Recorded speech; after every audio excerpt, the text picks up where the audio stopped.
Previously on the Young Guns. All right, guys, having finished the review, I'm going to tally up the score and announce who I picked to be the winner of this challenge.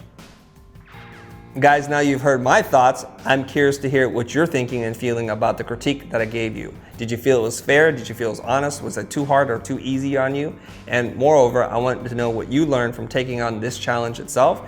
Did you struggle anywhere with design, ideation, typography, picking colors, materials, or building itself? What did you learn?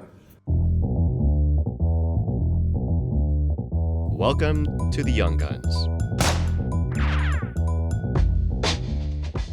Hey guys, welcome to episode 6. If you haven't done so already, go back and watch episode 5 right now. I announced the winner of the Packaging Design Challenge. In this episode, we're going to see how the Young Guns reacted to my critique. I realized that a product's function does in fact reflect on its design. Exploration is very, very important. Trying to find a good concept. Probably had at least a dozen or so sketches.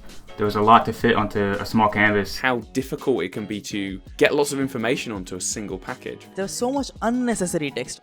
Learning to think in 3 dimensions was definitely something that came out of this project. Printing and making the physical mock-up isn't something that I've done before. Actually making a physical model. Designing in something other than a rectangle was pretty insightful. You know, it made me reconsider the grid systems I was using and how elements were arranged. Making sure that the new packaging really stood out against everything else in the marketplace, but still kept the impact and strength that the Kavonia brand is known for.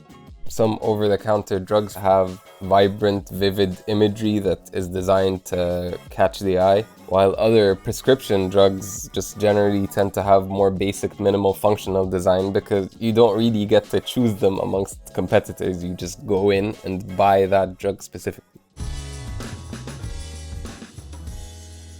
I'm definitely disappointed I couldn't win, but I think Sean did an amazing job. I love the critique overall on everyone's design. It was very useful to watch, and it was really interesting to see Chris's point of view, and I definitely learned a lot. Moving on to the comments on my redesign, the first one was the active ingredient, and I did go back and look at the reference packages I used, and some of them did have the active ingredient name right under the name of the product, and I see how that makes sense. And the other part was the spray part. I also see how I could have showed that this was indeed a spray. It's interesting because I think also the user journey I have in mind is different from the one Chris has in mind when he's thinking about this. Like, I think of someone walks into a pharmacy, approaches, the pharmacist and asks them, I need clothes, it's an antifungal, and the pharmacist asks, do you need the spray or the pills or the whatever, the cream? And you say, I just want the spray. They get it to you. There's no really situation in Egypt where you grab this off of a shelf and you grab the pills instead of the spray by mistake. I'm not justifying, but it's interesting to see how these differences really influence how you design.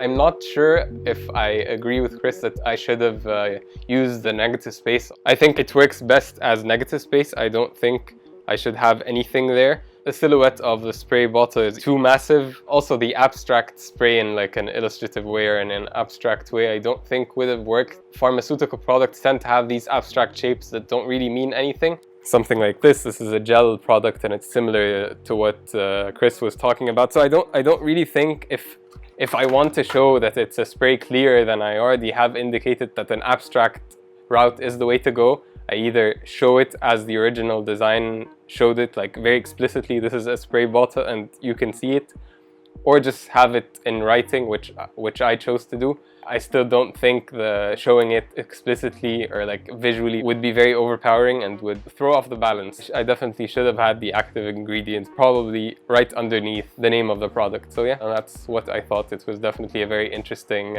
reminded me of back in school. Like as soon as Chris got the transparent paper out and started tracing over my design, it just threw me back to school when we used to have our work critiqued. So yeah. It was very nice and very interesting, and I'm looking forward to the next designs. No! Look and sound okay, and I didn't break my headphones, we're okay. I think my critique was fair. I might go and ask Chris for his thoughts on the other aspects that I changed, because not only did I change the color palette, but it was a complete switch round. I purposely made sure they were very drastically different.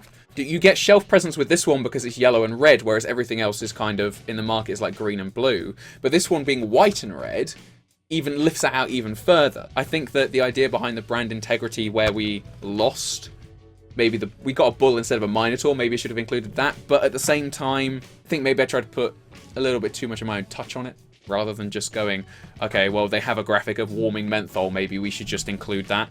Something that I found a little bit difficult was the layout. Now, if you look here, we've got so much text to fit into a tiny space that you not only had to make sure it fit, but you also had to make sure it was legible. Because if someone comes into the store and they can't read that at like maybe a foot from their face, it's a bit difficult to warrant the change. The other thing that I think I found difficult was the idea, because one of the things I did struggle with was getting this menthol thing in. That warming menthol idea, I couldn't see how to make it work with the impact style I was going for with this. Now, I could have just done a very stripped away logo, and obviously Chris said that bull icon with the thick line style would have maybe worked a bit better, because then I could have included the lozenge thing a lot more easily.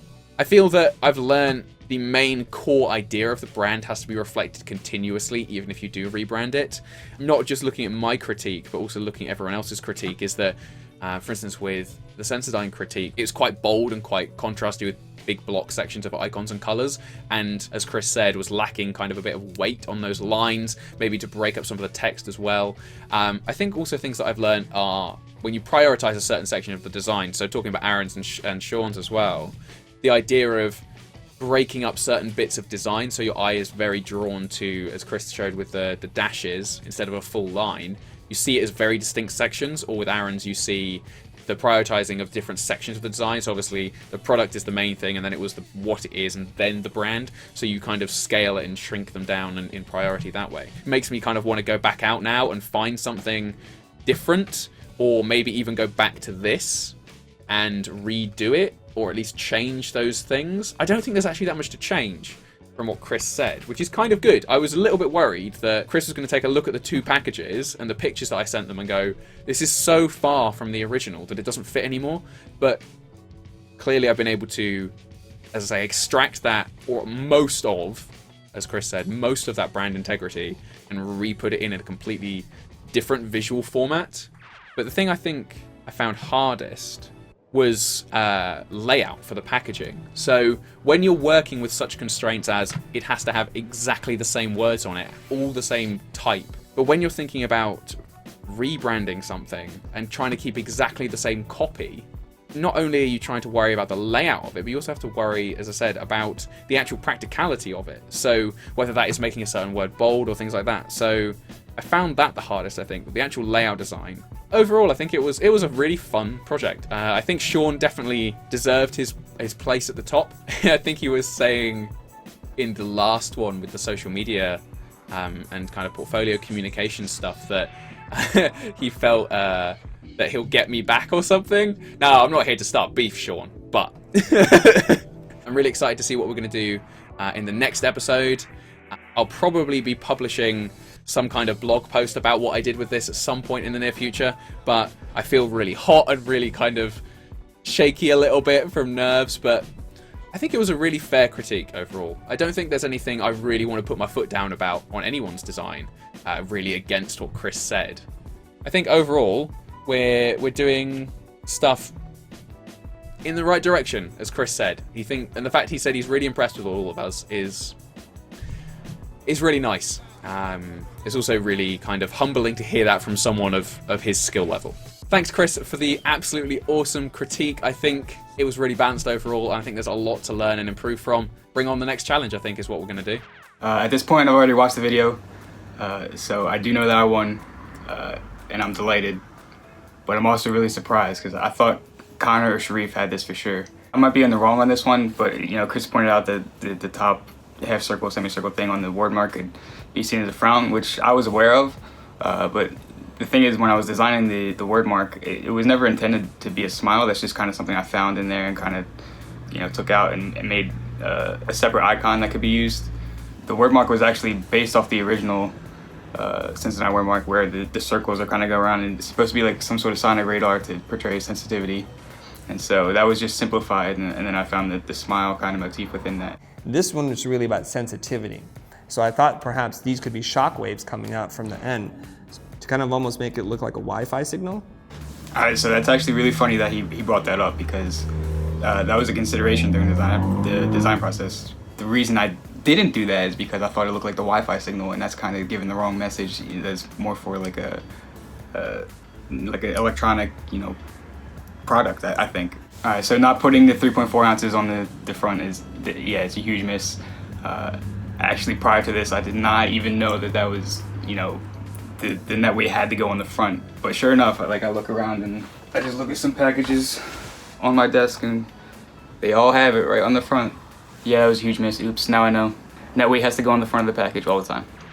As far as the tracking goes on the watermark, that I do agree with that. Chris is right about that. I probably should tighten that up a little bit. As far as having type right up against the edge and stuff cut out of shapes and stuff, a big ideal with this design was to keep it looking very clinical and very sterile, which is a word that Chris used that I thought was a good word to describe the look I was going for. I think these kind of design elements that he's talking about are a little bit too edgy, for lack of a better word, and didn't really fit. So he did say that that's probably not a solution for this, and it might have just been an opportunity for him to teach the whole audience something. So as far as thickening up the lines go, they were kind of meant more to frame the type within it rather than be a prominent shape on there. It might have looked nice, but my gut reaction is that the thinner lines are better here. Alright, so I actually like Chris's idea about the rules, using smaller rules to kind of group the text together instead of the ones that span across the whole thing. I'm thinking maybe like the ones that I used, across the whole span of the line kind of help go towards that clinical, pharmaceutical look. I'm actually really surprised that Chris hasn't mentioned anything about the type where the drug facts are, because it's very small and hardly legible when it's printed out. I mean, you can read it if it's close enough, but it's super small and it's right on the edge, and I'm very surprised that Chris did not mention that at all. I would have changed that if I did it again. I would have found room to make the type bigger. But yeah, super surprised that Chris didn't catch that or mention it at all. This challenge was fun, and I can't wait for the next one. Okay, so if you look at the process video, where I'm actually cutting up the white paper and then wrapping it around the soap, the product, to kind of get an idea for the dye line and the dimensions for the design.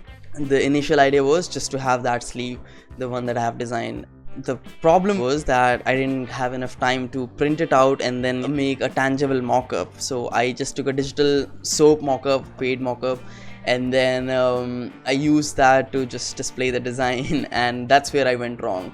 Maybe if I was able to print it out and then showcase it in the way that I had initially intended, this part could have been better. I'm not saying there are no problems with the design, like Chris points out in the critique. It would have been a little bit better if I had done what I had initially thought.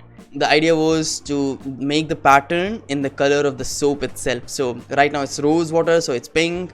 If it was neem tulsi soap, it would have been green, dark green. And then if it was sandalwood, it would have been yellow. So when I was making the package design itself, I had this in mind, like, I want to make a package which reflects different products Khadi Natural has in soap line. To recap, I wanted just the sleeve, and it is my fault that I didn't showcase that. Then I wanted to make the pattern in the same color as the soap fragrance, so that it was easily distinguishable, like which soap. You didn't even have to read it. It's just you look at the color, you like yellow, and then you pick it up and you're like, oh, it's sandalwood. So that was the initial idea. This is the point where my design went wrong.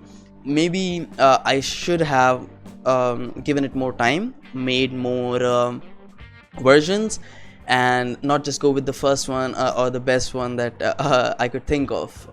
First ones are usually not the best ones.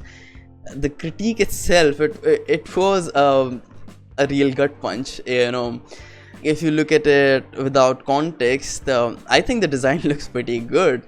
But after Chris brought up points about the communication aspects, like the soap itself looks beautiful, there are a lot of colors in there, and I should celebrate that and not wrap things around. So that I think gave me a real nice perspective that next time around I'm gonna do a shit ton of research and not half-assed research like I did this time, and give it more time. To be honest, when I saw the critique, I kind of laughing on myself, like I made this bad mistake. I'm really gonna make sure next time around I don't come off as an amateur and I actually go shoulder to shoulder with everyone else in the competition. Chris is absolutely right in everything he has said about the design. Number one, I should have given it more time.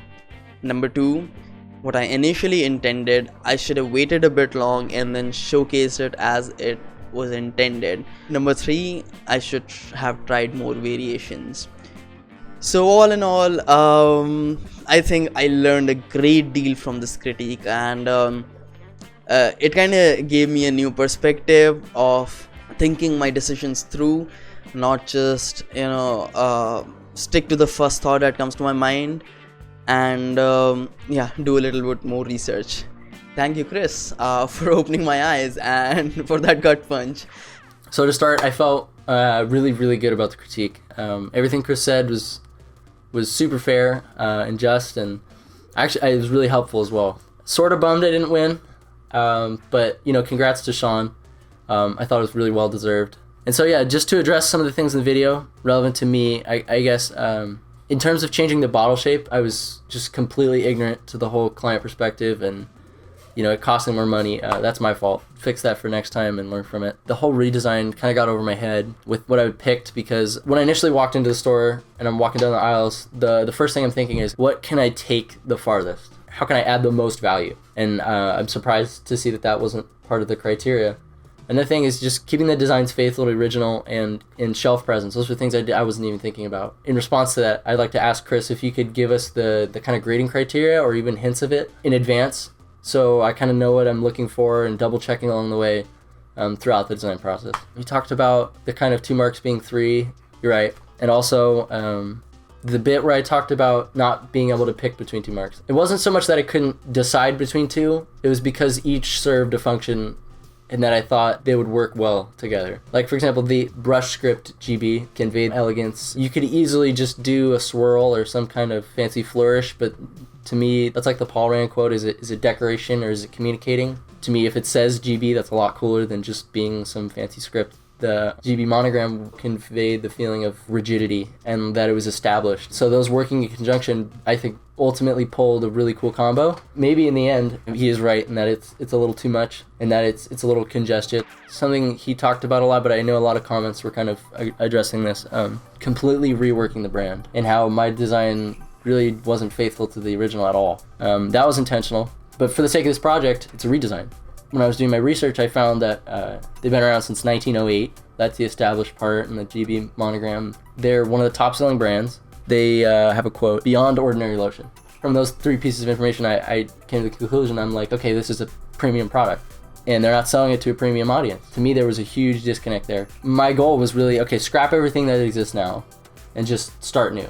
And maybe that was the wrong decision to do, because ultimately it shares no similarity to the original product. People are walking down the aisles and they see that on the shelf, they're not even going to recognize it anymore. Chris talked about the text being a little too small. That's just a byproduct of me working here on a 5K display with vectors. It's like anything feels legible. It's my fault and really my bad for not paying closer attention to the prints and paying attention to legibility.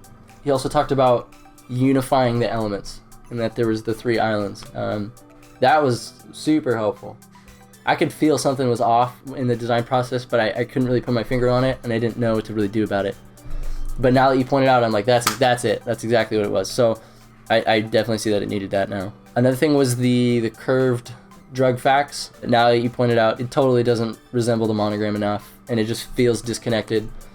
I guess my intention with that was just add some kind of visual interest. I was trying to link it to the B. You're right, it's just too many ideas. I just need to strap down and focus on one. Another thing was you talked about the GB reading as a GH. Oh God, I was so bummed. I was like, during the process, I was being very cautious of that. And then you said that, and I was like, it's still not good. And that was something I worked with for a long time. So I'm really bummed. I just should have just paid closer attention to that. I learned a lot. You know, I've only been designing for a year and a half. Just to kind of conclude things, I'm still really young, growing strong. And so for the first time ever trying out packaging design, this was really helpful, really fun. Thank you to Chris. Thanks to Mark for editing. Thanks to all those watching as well. I'm reading through your comments. You guys have been, you know, both positive and negative, but I think that some of you guys are just super sweet. And to hear that you guys, that the work we're doing is inspiring you guys means, it just warms my heart. It means the world to me. Thank you for sharing with me your honest feedback, guys. And I'm glad you guys have the fortitude to take the lessons and the criticisms that I've shared with you. I'm sorry, but I believe this is all on our path to growth. And sometimes these things sting a little bit, and you can use what you learn into the next challenge. But I'm gonna throw a little curveball, because I wouldn't be me if I didn't throw you a curveball. Get this. This is the Win Without Pitching Manifesto, written by Blair Enns. Instead of doing a design challenge, I want you to read this book. This book is chock full of wisdom about how to position yourself, how to become an expert, how to sell without selling. I want you to read this book, top to bottom, front to back. I want you to learn everything in this book and to apply it to your life. How am I going to know that you actually read the book? Because for the very next challenge, we are going to do a game show, and we're going to do it live on air. I'm going to test how many of these concepts you've been able to master. Winner takes all.